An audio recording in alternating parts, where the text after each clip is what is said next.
ఇంకొక అమాయకురాలు వచ్చిందండి. అహల్య అమాయకురాలు అంటే ఇద్దరు అమ్మాయిలు కావాలని అడుగుతారు సినిమాలో. కానీ ఇద్దరు అమ్మాయిలు కూడా ఈవిడే చాలా అమాయకంగా పేరు పెట్టి మహిళల రక్షణ తదుపరి అంశాల మీద మాట్లాడడానికి వైఎస్ఆర్సీపీ నుంచి అధికార ప్రతినిధి గారు వచ్చారు. పాపం గత 5 సంవత్సరాల్లో చాలామంది ఎగిరెగిరి దంచారు వైసీపీలో. వాళ్ళు ఎవ్వరికీ రాని అవకాశం శ్యామల గారికి వచ్చిందండి అధికార ప్రతినిధి. ఆ శ్రీరెడ్డి గారు కూడా చాలా బాధపడ్డారు.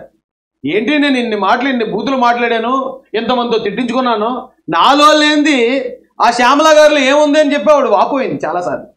ఏమో ఎవరు టాలెంట్ వాళ్ళది. కాబట్టి ఈవిడ ఏం మాట్లాడతారో ఒకసారి విందామండి. ఎక్కడ స్త్రీలను పూజిస్తారో అక్కడ దేవతలు సంచరిస్తూ ఉంటారు.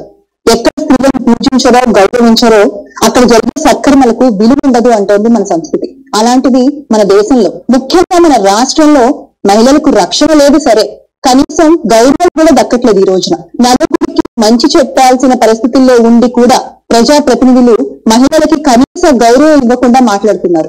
ఆవు చేలో మేస్తే దూడ గట్టన మేస్తుందా అన్న చందాన నాయకులు ఎలా మహిళల్ని అగౌరవపరుస్తూ మాట్లాడుతున్నారో ఆ నాయకులు. అప్పట్లో ఆకాశవాణిలో చిన్నపిల్లలకి కథ చెప్పేవారండి.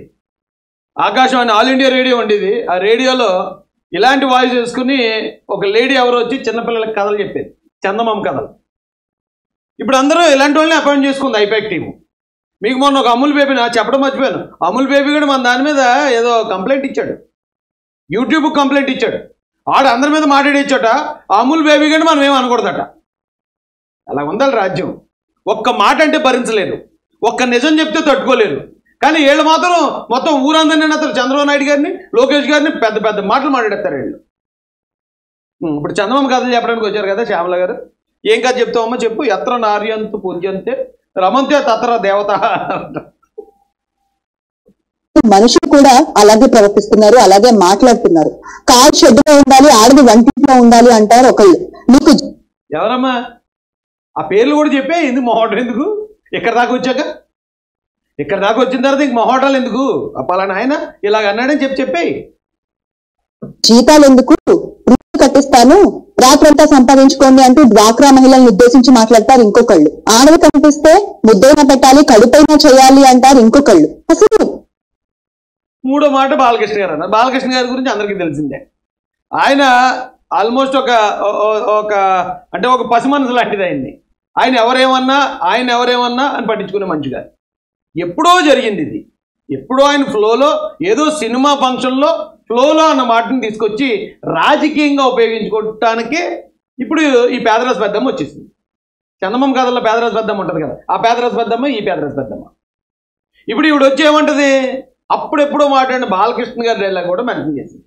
ఓకే, తర్వాత అంటే ఒక ప్రజాప్రతినిధిగా ఉంటూ ఒక ఉన్నత స్థానాల్లో ఉంటూ నలుగురికి మంచి చెప్పాల్సింది పోయి మాట్లాడే మాటలు వింటుంటే అసలు వీళ్ళని ఏమన్నాలో అర్థం కాని పరిస్థితి. ఇప్పటికి నిన్న చినరాజప్ప గారు ఏమన్నారు, ఎమ్మెల్యే అభివృద్ధి పనులు చేయకుండా కౌన్సిలర్లు వెధవ వల్ల ఇంట్లో కూర్చుంటున్నారు అన్నారు. ఇలాగేనా మీరు మహిళల గురించి మాట్లాడేది? ఇలాగే కౌన్సిలర్లు లిటరేట్ ఆయన. ఓకే, ఆయన ఒక వ్యవసాయదారుడు, ఒక రైతు బ్యాక్గ్రౌండ్ నుంచి వచ్చిన వ్యక్తి కాబట్టి చినరాజప్ప గారు మాట్లాడతారు, ఫ్రీగా మాట్లాడతాడు ఆయన. ఆ మాట్లాడే క్రమంలో సాల్గాడు మున్సిపల్ ఆఫీసులో ఉన్న కౌన్సిలర్, అంటే మగోళ్ళు, చాలామంది మగోళ్ళు ఉన్నారు అందులో కౌన్సిలర్లు.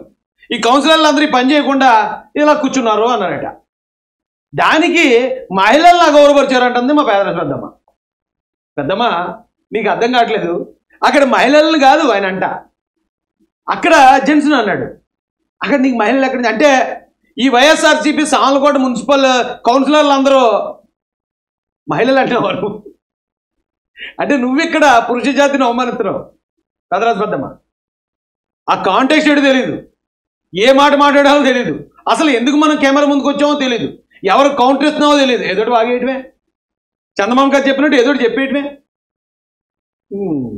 మారన్నమ్మా కొంచెం. ఎందుకంటే ఇప్పుడు ఆయన అనేటట వెధవ డాషల్లాగా ఉన్నారా అని. ఆ మాటను పట్టుకుని అసలు అబ్బురు పడిపోతుంది, ఇప్పుడు ఆశ్చర్యచకితురాలు అవుతుంది, నిజంగా షేక్ అయిపోతుంది.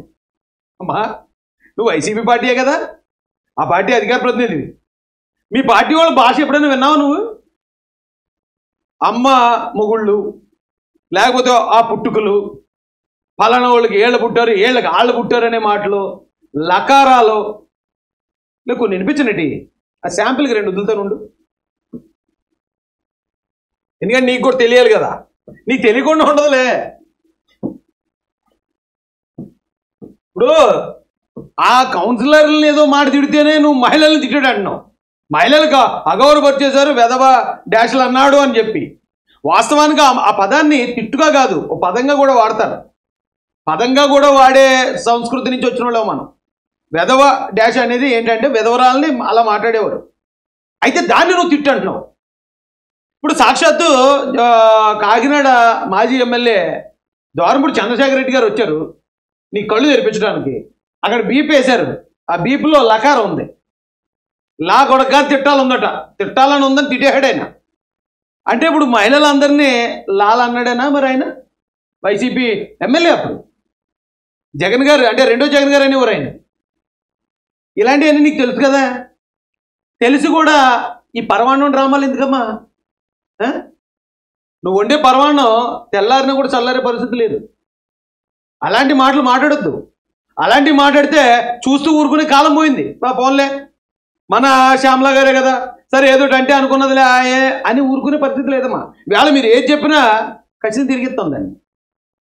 నువ్వు ఇక్కడ చందమామ కథలు చెప్పడానికి వచ్చిన పేదరాజు పెద్దంలాగా నువ్వు ఇలాంటి కథలు చెప్పుకుంటూ వెళ్ళిపోతే మరి ఊరుకునే పరిస్థితి లేదు కదా. ఈయన డైరెక్ట్గా మళ్ళీ పక్కన ఇగో వంగ గీతా విశ్వనాథ్ గారు ఉండగా లకారాలతో తిట్టాడు.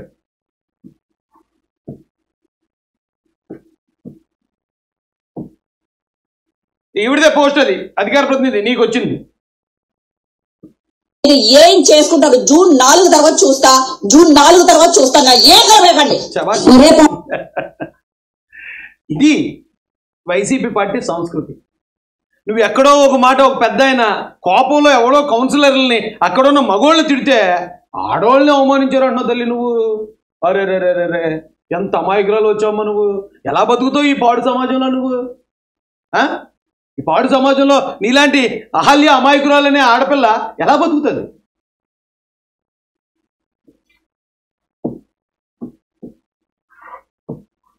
ఇప్పుడు ఇంకొక వైసీపీ నన్ను భయపెట్టాలని చెప్తారేంద్రా ఇక్కడ తెలివిడ్డరా రెడ్డి గారు అమ్మాయి కొడకలారు ప్రాణం తీస్తామనుకున్నారు. మహిళ, నువ్వు మహిళల గురించి, మహిళల ఉన్నతి గురించి, ఔన్నత్యం గురించి మాట్లాడుతూ మహిళలే మాట్లాడతాను మీ వైసీపీలో. అలాగా ఇంకా చాలా దారుణంగా మాట్లాడే వాళ్ళు వైజాగ్లో ఎవరో శోభారాణి ఒక ఆవిడ ఉంటుంది. ఆవిడ మాటలుగా వినిపించానంటే నువ్వు పారిపోతావు, ఎక్కడ పారిపోతావు కూడా తెలియదు. మీ పార్టీ ఆవిడ మాట్లాడిన మాటలకే నీ చెవులని రక్తం వచ్చేస్తుంది. ఈ బోరుగడ్డ గడి వాళ్ళే పెట్టారు కానీ ఇంకెళ్ళి వద్దులేండి, మరీ దారుణంగా ఉంటాయి. ఏ సర్టిఫికేట్ కన్నా ఘోరంగా ఉంటాయి వాళ్ళ మాటలు. అలాంటి పార్టీ నుంచి వచ్చిన గంజాయి మొక్కలు లాంటి వ్యక్తులు ఈరోజు నీతులు మాట్లాడుతున్నారండి. అరే రే కరెక్ట్ కాదండి ఇది. కొంచెం నలుపు చూసుకోండి. వైసీపీ నాయకులు అందరూ అంటున్నాను, నేను శ్యామల గారిని ఒక్కనే అంటలేదు. కానీ ఇలాంటి నీతులు ఎప్పుడైనా చెప్పేటప్పుడు మన కింద ఉన్న నలుపు మనం చూసుకోవాలి. సిగ్గు ఎక్కువ లేకుండా ఇంకా మేము అటు ఇటు తిప్పేస్తాం, లేనిపోయి క్రియేట్ చేస్తాం. అయిపోయామ్మా, రోజులు అయిపోయిందండి. వెళ్ళొచ్చామ్మా పేదరాజు పెద్దమ్మ.